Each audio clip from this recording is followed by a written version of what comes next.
সাকিব আল হাসান মানে আলোচনা, অনেক রকম সমালোচনা। বিভিন্ন মাঠের পারফরমেন্সে তিনি যেমন খবর হন, মাঠের বাইরের অনেক ঘটনাও এরকম বারবার সাকিব আল হাসানকে আলোচনায় আসে।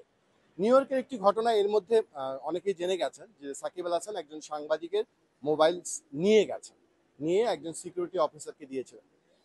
কি হয়েছিল সেখানে? প্রথম কথা হচ্ছে যে আমরা কয়েকজন সাংবাদিক, সেটা নিউ ইয়র্কের খেলাটা যখন শেষ হয়েছিল দক্ষিণ আফ্রিকার বিপক্ষে সে ম্যাচ শেষে টিম বাস, যেটা ঠিক পাশেই থাকে স্টেডিয়ামের সাথে, সেই টিম বাসের পাশে একটা কোনায় তার 3 সন্তান এবং ওয়াইফের সঙ্গে, স্ত্রীর সঙ্গে বসে কথা বলছিলেন, দাঁড়িয়ে কথা বলছিলেন। সে অনেকক্ষণ ধরে কথা বলছে। কয়েকজন সাংবাদিক আমরা সেটা খুব কাছ থেকে 3-4 জন সাংবাদিক আমরা সেটা দেখছিলাম আর কি, যেটা আমরা টিম বাসে প্লেয়াররা যখন যায় আমরা দেখি। সাকিব আল হাসান দাঁড়িয়ে আছেন, আমরা আমাদের মতো এখানে দাঁড়িয়েছিলাম ওই জায়গাটিতে। এবং একটা পর্যায়ে হঠাৎ করে আমরা দেখছিলাম সাকিব আল হাসান এসে আমাদের এক সহকর্মীর মোবাইলটা নিয়ে নেন। নিয়ে তিনি একজন পুলিশ অফিসারের কাছে মোবাইলটা দিয়ে দেন এবং তাকে তিনি বলেছেন যে প্রাইভেসি সমস্যা হচ্ছে তার এই জায়গাটাতে, তিনি বলেছেন যতটুকু আমরা বুঝতে পেরেছিলাম আসলে সেই জায়গাটিতে। এবং ব্যাপারটা হচ্ছে যেখানে তিনি বাচ্চা আছেন, বাচ্চা সহ আছেন, বাচ্চাদের ছবি তোলা এখানে এমনিতেই সমস্যা থাকে, তোলা যায় না। একই সঙ্গে যে এরিয়াতে ছিল এখানে আসলে আমাদের মোবাইল ফোন বের করার আইসিসি থেকেও কোনো নিয়ম নেই। প্রশ্ন ছিল যে সাংবাদিকের ছবিটা তিনি মোবাইলটা নিয়েছিলেন, সেই তিনি আসলে ছবি তুলেছেন কিনা, আদৌ কোনো ভিডিও করেছিলেন না, সেটা খুব গুরুত্বপূর্ণ। তার সন্দেহ হয়েছিল সাকিব আল হাসানের কোনোভাবে যে তিনি আসলে মোবাইল দিয়ে ভিডিও করার চেষ্টাটি করছেন, তিনি আসলে এটা নিশ্চিত হওয়ার চেষ্টা করছিলেন সেই জায়গাটায়, কিন্তু সেটটা দিয়েই তিনি চলে গিয়েছিলেন। তারপর যেটি হয়েছে আর কি আমরা দেখতে পেয়েছিলাম যে আমরা তাকে বোঝানোর চেষ্টা করা হয়েছিল যে তিনি আসলে এরকম কোনো ভিডিও এখানে করেননি। শেষ পর্যন্ত সাকিব আল হাসান এসেছেন, এসে তারপর দেখার পর তিনি আসলে মোবাইলটা দেখার চেষ্টা করছিলেন যে ভিডিওটা হয়েছে কিনা। কিন্তু আমার যে সহকর্মীর কাছে মোবাইলটা নেওয়া হয়েছিল, যে সহকর্মীর কাছ থেকে, তিনি আসলে কোনোভাবে আসলে মোবাইলটা ওপেন করা যায়নি ওই মুহূর্তে, যে আসলে তিনি আদৌ ভিডিও করেছেন কি করেননি সেই জায়গাটিতে। এবং এক পর্যায়ে সাকিব আল হাসান যখন মোবাইলটা খোলা যাচ্ছিল তিনি বলছেন ঠিক আছে ওকে, মোবাইলটা যদি নাই খোলা যায়, কিন্তু যদি ভিডিও করে থাকেন কোনো সোশ্যাল মিডিয়া বা কোথাও যেন এই ভিডিও পোস্ট করা না হয়। তখন আমরা সবাই একসাথে বলছিলাম না না এরকম কিছু হবে না। তারপরে বিষয়টি সলিউশন হয়ে যায় এবং তিনি শেষ পর্যন্ত সেই পুলিশ অফিসার সেটটা ফেরত দিয়েছিলেন।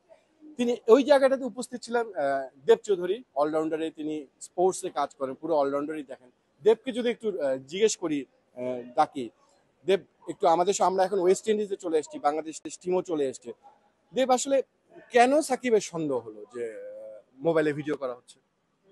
ওই সময় যে ব্যাপারটা ছিল, আমি নাম বলছি না যিনি ছিলেন, তো আমি জাস্ট এরকম পেছনে ছিলাম, আমার পেছনে ছিল সাকিব এবং তার পরিবার।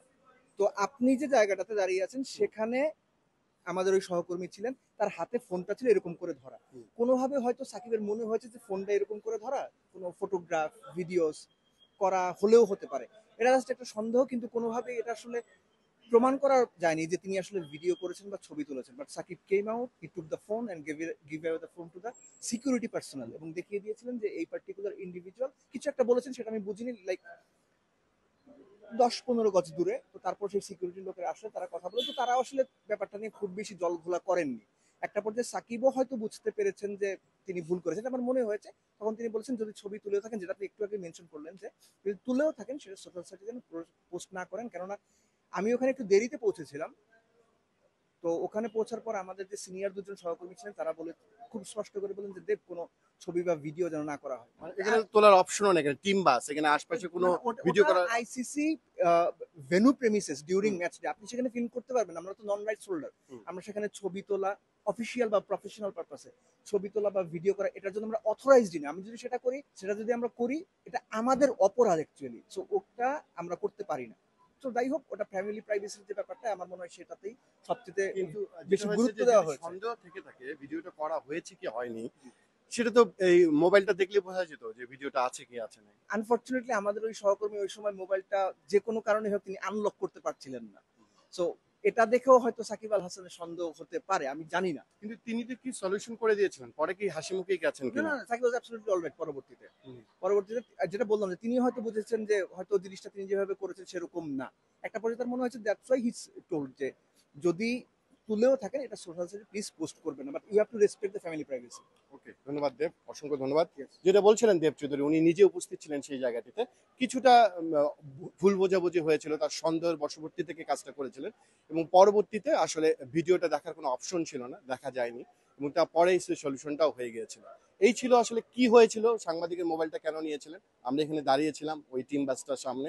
সাধারণত টিম বাসের সামনে এত কাছে কিন্তু আমাদের বাংলাদেশ টিম, আমরা সাধারণত হাই দেওয়ার চেষ্টা করি শেষ মুহূর্তে, একটু দেখার চেষ্টা করি যদি কিছু পাওয়া যায়। কিন্তু আসলে এখানে ফিল্মিং করার, মোবাইল বের করার কোনো আমাদের আসলে অনুমতি নেই, ছিল না সেই জায়গাটিতে। যা হোক, শেষ পর্যন্ত এই ঘটনাই ছিল। আমরা যতটুকু চোখের সামনে দেখেছি সেটাই জানানোর চেষ্টা করেছি। Tahid Ahmed, Jamuna sports, West Indies.